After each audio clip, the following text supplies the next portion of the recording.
NAS third year intangible assets. अब इन्ट्यान्जिबलको बारेमा कुरा गर्नु पर्दाखेरि चाहिँ यो इन्ट्यान्जिबल एसेटको बारेमा कुरा गर्नु पर्दाखेरि चाहिँ हामीले सर्टेन केही कुरा बुझ्नुपर्ने हुन्छ। यो इन्ट्यान्जिबल एसेट NAS 30 year अन्तर्गत पढ्नको लागि रिकगनाइज गर्नुको लागि हामीसित तीनवटा स्टेपहरू पार गर्नुपर्ने हुन्छ।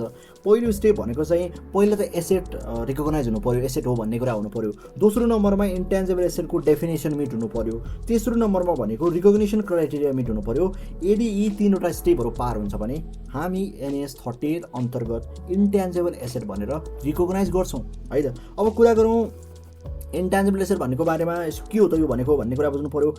अब asset is a resources controlled by an entity as a result of past events and from which future economic benefit are expected to flow to the entity भनेको छ।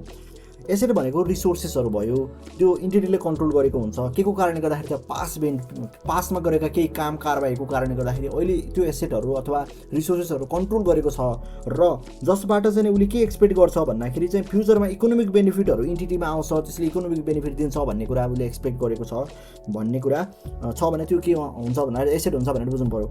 अब इन्ट्यान्जिबल एसेट भनेको के हो त भन्दाखेरि यसका पनि तीनटा कुराहरू बुझ्नुपर्ने जरुरी हुन्छ हामीले इन्ट्यान्जिबल एसेट भन्नको लागि चाहिँ। पहिलो नम्बरमा इन्ट्यान्जिबल एसेट भनेको यसलाई हुनको लागि चाहिँ आइडेन्टिफाइबल हुनुपर्छ भनेको छ। आइडेन्टिफाइबल हुनु पर्यो, नन मोनिटरी एसेट हुनु पर्यो, विदाउट फिजिकल सब्सटेन्स हुनु पर्यो। यी तीनटा कुराहरू छन् भने इन्ट्यान्जिबल एसेट भन्न मिल्छ भन्छ यसले। र मेन कुरा भनेको पहिला त एसेट भनेको बुझ्यौँ हामीले, एसेट के हो त, एसेट भनेको के हो भन्यौँ। अनि त्यसपछि हामीले चाहिँ इन्ट्यान्जिबल एसेट भनेको के हो भनेर हामीले यो कुराहरू बुझ्दैछौँ कि इन्ट्यान्जिबल एसेट हुनुको लागि आइडेन्टिफाइबल हुनुपर्छ, नन मोनिटरी एसेट हुनुपर्छ, यो विदाउट फिजिकल सब्सटेन्स हुनुपर्छ, INP हुनुपर्छ भन्ने कुरा गऱ्यौँ होइन। अब मेन कुरा भनेको आइडेन्टिफाइबल भनेको के हो त नि खासमा। आइडेन्टिफाइबल भनेको खासमा के रहेछ भन्ने कुरा बुझ्नको लागि इन अर्डर टु आइडेन्टिफाइबल हुनुको लागि इन्ट्यान्जिबल एसेट के हुनुपर्छ, मस्ट बी सेपरेबल हुनुपर्छ। अर्को भनेको must arise from contractual or other legal obligations or rights हुनुपर्छ। भन्नुपर्छ यी दुईवटा कुराहरूबाट कुनै पनि एउटा कुरा मेट हुन्छ भने, एउटा कुराबाट अराइज हुन्छ भने यो एसेट्सहरू इन्ट्यान्जिबल एसेट अराइज हुन्छ भने त्यो के हुन्छ त आइडेन्टिफाइबल हुन्छ भनेको छ। पहिलो नम्बरमा कुरा गरौँ मस्ट बी सेपरेबल भन्छ। भन्नुपर्छ यसलाई चाहिँ divided from the entity and sold transfer licence rented or exchange होइन। यसलाई चाहिँ के गर्न सकिन्छ भन्दाखेरि आफै छुट्टै यसलाई सेपरेट गरेर हुन्छ नि त, छुट्टै यो इन्ट्यान्जिबल हो भनेर यसलाई छुट्टै बेच्न सकिने हुनु पर्यो, छुट्टै रेन्ट गर्न सकिने हुनु पर्यो, लाइसेन्स गर्न सकिने, रेन्टेड एक्सचेन्ज गर्न सकिने हुनु पर्यो भन्छ। सेपरेबलको कुराहरू लेस भन्छ। अथवा और भन्छ यसमा must arise from contractual other obligations and rights भन्छ। भन्नुपर्छ त्यस्तो एसेटहरू के भएको हुनु पर्यो त भन्दाखेरि कन्ट्र्याक्चुअल राइट्सहरूबाट, लिगल अब्लिगेसन्सहरूबाट अराइज भएको हुनु पर्यो र आफूले कन्ट्रोल गरेको हुनु पर्यो। इक्जाम्पलको लागि यस्तो के हुनसक्छ भन्दाखेरि चाहिँ ब्रोडकास्टिङ लाइसेन्स भनेको यो कन्ट्र्याक्चुअल अब्लिगेसन्सहरूबाट आएको हुनसक्छ। इक्जाम्पलको लागि IPLको ब्रोडकास्टिङको कुरा गर्ने हो भने, ब्रोडकास्टिङ राइटको कुरा गर्ने हो भने कन्ट्र्याक्चुअल राइट हुन्छ कोसित, BCCIसित हुन्छ र उसले प्राप्त गरेको जसलाई दिन्छ, BCCIले जसलाई अनुमति दिन्छ, जसले कन्ट्र्याक्ट गर्छ उसलाई त्यो राइटहरू दिन्छ। अब यो कुरालाई उसले सेपरेटली बेच्न मिल्दैन किनभने रेस्ट्रिक्सन लागिसक्यो, कन्ट्र्याक्ट कोसित गरेको छ भन्नेले मात्र यो कुरा डिल गर्छ। यसरी उसले चाहिँ आफूसित आएको एसेट छ इन्ट्यान्जिबल एसेट चाहिँ के हुनसक्छ भन्दाखेरि चाहिँ अराइज भएको कन्ट्र्याक्चुअल एन्ड लिगल लाइबिलिटीबाट अथवा राइटहरूबाट आएको हुनसक्छ भने त्यो के हुन जान्छ त यो इन्ट्यान्जिबल एसेट हुन जान्छ। एउटा रिकग्निसन क्राइटेरिया यो भयो इन्ट्यान्जिबल हुनुको लागि, आइडेन्टिफाइबल हुनुको लागि। र अर्को भनेको मस्ट बी सेपरेबल भन्नुको अर्थ के हो भन्दाखेरि चाहिँ फ्रीली कसैको रेस्ट्रिक्सन बिना ट्रान्सफर गर्न सकिने राइट छ हामीसित भने छुट्टै हामीले यसलाई ट्रान्सफर गर्न सक्छौँ, सेल गर्न सक्छौँ, रेन्ट गर्न सक्छौँ, एक्सचेन्ज गर्न सक्छौँ भन्ने राइट छ भने त्यो सेपरेबल हुन्छ। इक्जाम्पलको लागि हामी बुझौँ कम्प्युटर सफ्टवेयर, हामी कम्प्युटर सफ्टवेयरलाई छुट्टै अरूलाई बेच्न सक्छौँ। अर्को भनेको कस्टमर लिस्ट हुनसक्छ, कस्टमर लिस्टमा पनि अलिकता पछि एउटा रेस्ट्रिक्सनवाला छ, इन्टरनल जेनेरेटेड इन्ट्यान्जिबल एसेटवालामा छ। तर यो कस्टमर लिस्ट कस्तो हो भन्दाखेरि यसलाई मजाले मेजर गर्न सकिन्छ। कस्टमर लिस्टहरूमा मैले अरूलाई बेच्न सक्छु मजाले, त्यो अनुसार चाहिँ मैले चाहिँ केही मोनिटरी अमाउन्टहरूलाई रिलायबली मेजर गर्न सक्ने कन्डिसन छ भने।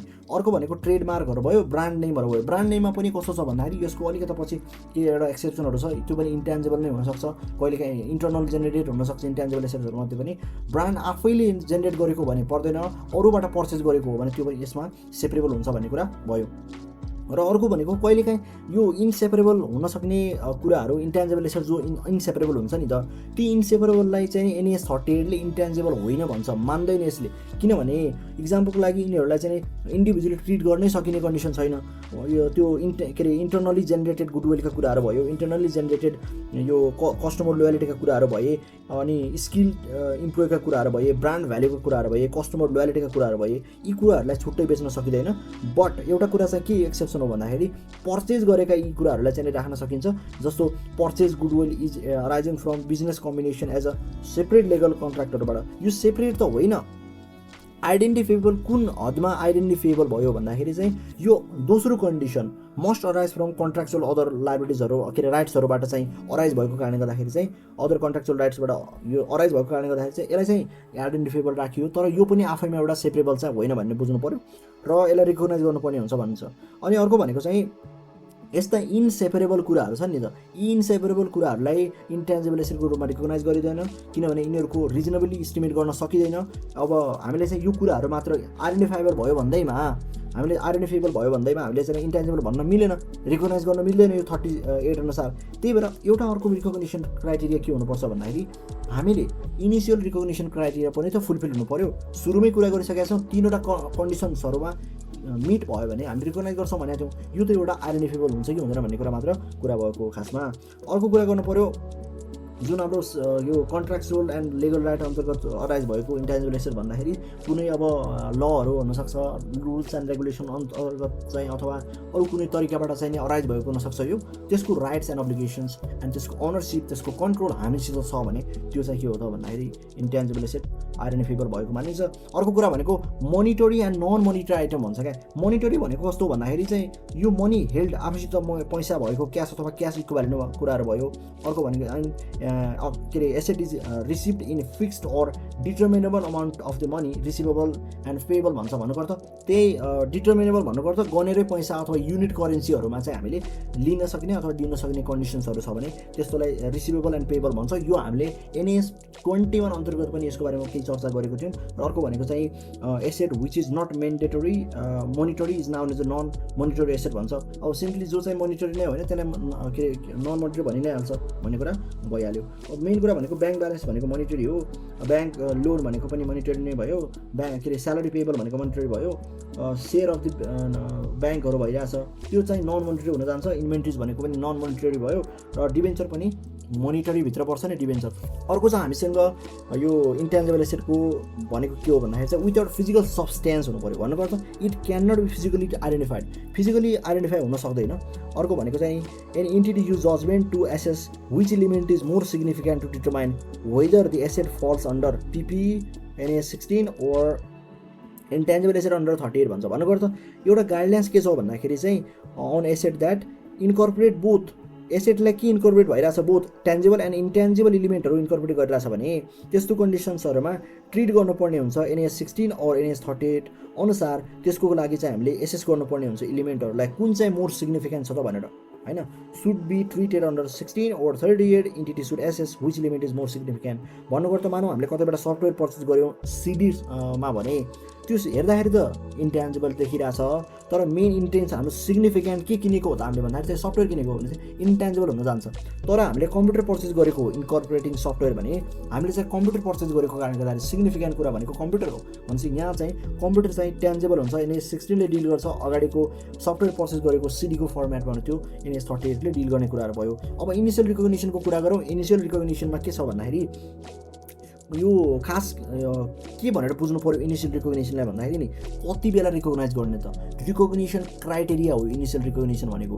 पछि केमा रिकग्नाइज गर्ने भन्ने कुरा त फरकै पाटो छ फेरि, त्यो हामी चाहिँ मेजरमेन्ट एट इनिसियल रिकग्निसनमा पढ्नेछौँ। तर यो भनेको इनिसियल रिकग्निसन भनेको कति बेला रिकग्नाइज गर्ने त भन्ने कुरा हो। कति बेला त भन्दाखेरि चाहिँ any intangible shall be recognise, intangible asset shall be recognise if and only if it is probable that the expected future economic benefit that are attributable to the asset will flow to the entity भनेको छ। भन्नुको अर्थ के probability छ भन्दाखेरि future economic बेनिफिटहरू एसेटसँग related चाहिँ इन्टिटीमा flow हुन्छ भन्ने कुरा प्रोबेबिलिटी छ। र अर्को भनेको चाहिँ cost of asset can be measure reliably, त्यो एसेटको कस्टलाई चाहिँ रिलायबली मेजर गर्न सकिन्छ र त्यसबाट चाहिँ के छ त भन्दाखेरि फ्युचरमा इकोनोमिक बेनिफिटहरू एक्सपेक्टेड गरेको छ त्यो एसेटबाट भने त्यति बेला हामीले के गर्छौँ त भन्दाखेरि चाहिँ इनिसियल रिकग्नेसन गर्नेवाला छौँ। र अर्को भनेको चाहिँ केमा रिकग्नाइज गर्ने त मेजरमेन्ट एट इनिसियल रिकग्नेसन भनेको छ के अरे intangible asset should be measured at initially एट कस्टमा मेजर गर्नुपर्ने हुन्छ। तर सब्सिक्वेन्ट मेजरमेन्टमा भने हामीले चाहिँ के गर्न सक्छौँ either applying cost model or revaluation model, त्यो चाहिँ हाम्रो सेम टु सेम PPS 16 अन्तर्गत जस्तै हो यसमा पनि। र यसमा एक्विजिसन अफ इन्टेन्जिबल एसेटको बारेमा कुरा गरौँ न त। यो एक्विजिसन कसरी हुनसक्छ, कसरी एक्वायर गर्न सक्छौँ इन्टेन्जिबल एसेटलाई भन्दाखेरि चाहिँ कि त हामीले पर्चेस गरेर एक्विजिसन गर्न सक्छौँ, इन्टरनली जेनेरेटेड इन्टेन्जिबल एसेट हुन सक्छन्, एक्विजिसन बाइ एक्सचेन्ज हुनसक्छ, फाइनेन्स लिज अन्डर NFRS 16 हुनसक्छ, अर्को भनेको हाम्रो बिजनेस कम्बिनेसन NFRS 3, त्यसबाट हामीले यसलाई एक्विजिसन गरेको हुन सक्छौँ भन्ने कुरा भयो।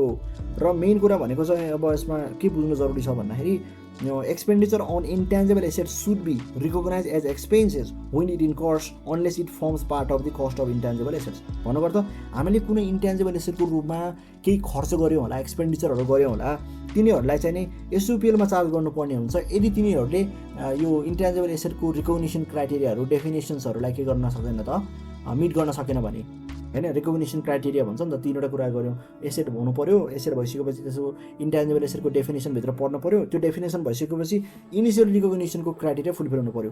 यदि यी तीनटै कुराहरू फुलफिल हुन सक्छन् भने तिनीहरूलाई इन्टेन्जिबलको रूपमा ती गरेका खर्चहरू, इन्टेन्जिबल एसेटको रूपमा गरेका खर्चहरू, जस्तो आइटमहरूमा गरेको खर्चहरूलाई हामीले के गर्छौँ त आए भनेर इन्टेन्जिबल एसेट भनेर रिकग्नाइज गर्छौँ।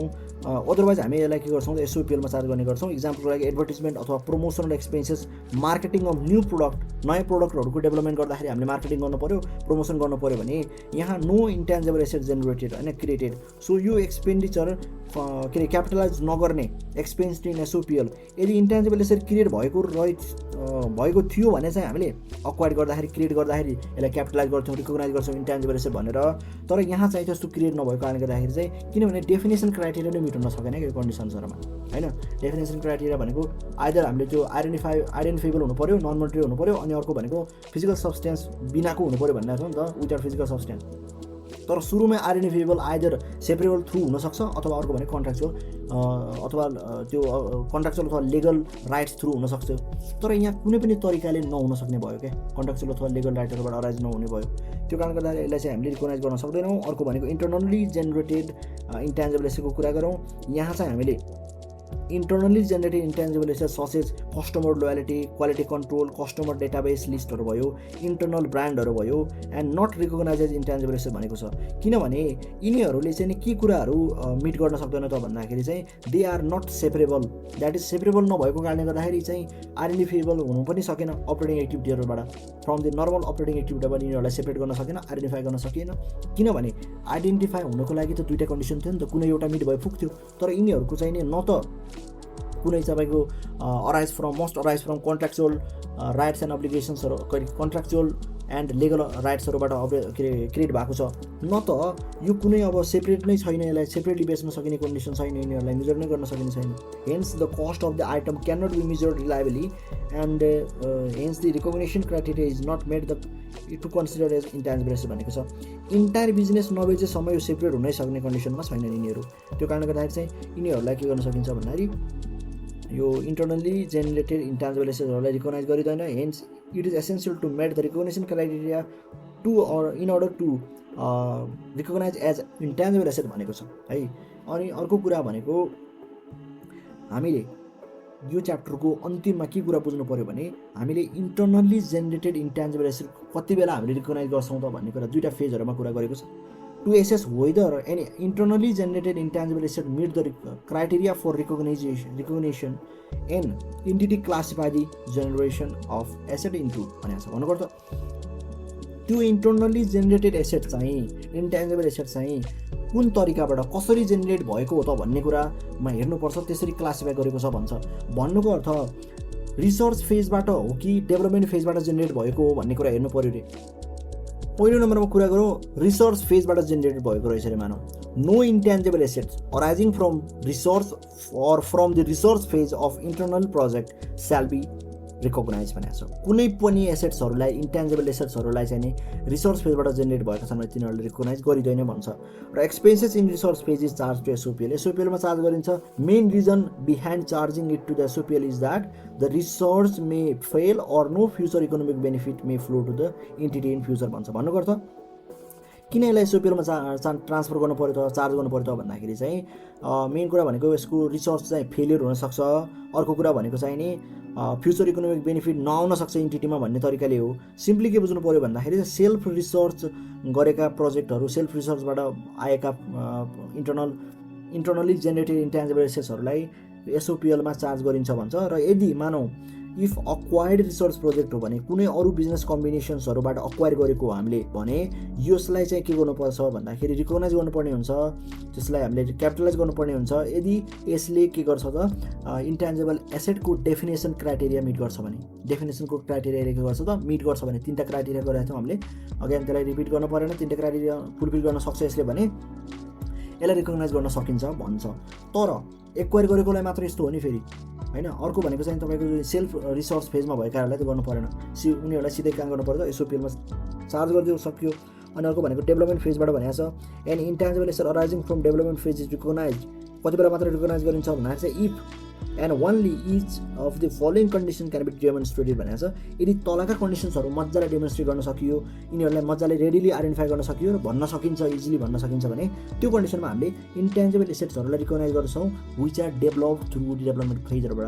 अर्को कुरा भनेको यसलाई बुझ्नको लागि ती कन्डिसन्सहरू के हुन् त, यी मतलब डेमोन्स्ट्रेट गर्न सकिने मेन कुरा भनेका कुराहरू के हुन् त भन्दाखेरि टिआइएसएम भन्नुपर्छ। टी भनेको टेक्निकल फिजिबिलिटी भयो, आई भनेको इन्टेन्सन टु कम्प्लिट हुनु पऱ्यो, अनि एबिलिटी हुनु पऱ्यो, ए भनेको ability to use and sell भन्ने कुरा छ, र ए भनेको एभाइलेबिलिटी अफ सफिसियन्ट इन्फर्मेसन भन्ने कुरा छ, र यस भनेको तपाईँको के हो त भन्दाखेरि सफिसियन्सी रिसोर्सेस भन्ने कुरा छ यस भनेको।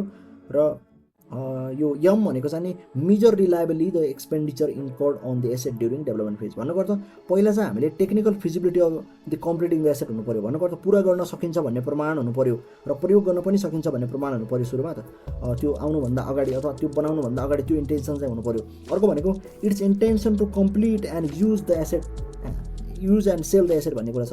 भन्नुको अर्थ सुरुमै त्यो डेभलपमेन्ट फेजमा रहँदाखेरि नै इन्टेन्सन चाहिँ कुन इन्टेन्सनले जानु पऱ्यो त भन्दाखेरि चाहिँ त्यसलाई कम्प्लिट हुनसक्छ र यसलाई हामीले आफ्नो लागि युज गर्ने अथवा सेल गर्न सक्ने भन्ने इन्टेन्सनमा जानुपर्छ। अर्को भनेको चाहिँ ability to use and or sell the asset भन्ने कुरा छ। भन्नुको अर्थ पुरा भइसकेपछि अब इन्टेन्सन त सुरुमा कुराहरू भयो, अब बनिसक्यो प्रोजेक्टलाई के भयो त टेक्निकल फिजिबिलिटी कम्प्लिट हुन सकिसक्यो, त्यो बनिसकेपछि अब त्यसको के एबिलिटी हुनु पऱ्यो त भन्दाखेरि use or sell the asset हुनु पऱ्यो है, पुरा भइसकेपछि बेच्न सकिने कन्डिसनमा हुनु पऱ्यो। अर्को भनेको चाहिँ availability of sufficient resources to complete the development phase, और त्यसलाई युज गर्न सकिने हुनु पऱ्यो र सेल गर्न सकिने कन्डिसनमा हुनु पऱ्यो। भन्नुको अर्थ त्यसलाई कम्प्लिट गर्नुको लागि जुन डेभलपमेन्ट फेजमा छ त्यसमा चाहिने सम्पूर्ण रिसोर्सेसहरू पनि के छन् त इनफ छन्, अभाइलेबल छन् भन्ने बुझ्नु पऱ्यो। भन्नुको अर्थ फाइनेन्सियल टेक्निकलहरू भयो, ह्युमन रिसोर्सहरू सबै कुराहरू इनफ छन् त्योलाई कम्प्लिट गर्नुको लागि, ताकि हामीले युज गर्न सकौँ अथवा सेल गर्न सक्ने कन्डिसन्सहरूमा पुर्याउन सकौँ भन्ने तरिकाले। अर्को भनेको चाहिँ हामी चाहिँ ability to measure the reliably the expenditure incurred on the asset during development phase. Development फेजमा भएका खर्चहरूलाई सबैलाई स्पष्ट रूपमा के गर्न सक्नु पऱ्यो त रिलायबली मेजर गर्न सकिने कन्डिसन छ भने यो कन्डिसनमा हामीले डेभलपमेन्ट फेजमा यी तिनवटा भन्दा पनि कतिवटा छन् टोटल भन्दाखेरि 5वटा कन्डिसन, यी 5वटै कन्डिसन्सहरू टिआइएसएम के हुन्छ त भन्दा फुलफिल हुन सक्छ भने त्यो फेजमा जेनेरेट भएका इन्ट्यान्जिबल एसेट्सहरूलाई हामीले NAS 30 अनुसार रिकग्नाइज गर्नेवाला छौँ भन्ने कुरा बुझ्नु पऱ्यो। र यसमा लास्ट कुरा के बुझ्नु पऱ्यो भने intangible asset with finite and infinite useful life भन्छ। यदि फाइनाइट युजफुल लाइफ हो भने अमोर्टाइज गर्नु पऱ्यो युजफुल लाइफभित्र, test for the impairment whatever the indications भन्छ। यदि इन्फाइनाइट युजफुल लाइफ हो भने अमोर्टाइजेसन गर्न मिल्दैन, test for impairment at least annually गर्नुपर्ने हुन्छ यो कन्डिसनमा। ओन्ली हाम्रो फाइनाइट लाइफ हो भने amortise over useful life, test for impairment whenever indication भन्छ। यसलाई इग्नोर गर्दा पनि हो, के भन्छ यसको थप डिटेल बारेमा क्याप 3 मा सबै कुराहरू पढ्नुपर्ने हुनसक्छ। I think is more advance होइन, यत्तिकै हामीले चाहिँ यत्तिकै पढेर चाहिँ इनफ नहोला, त्यही भएर यसमा यति नै कुराहरू छ भनेर बुझ्नु पऱ्यो।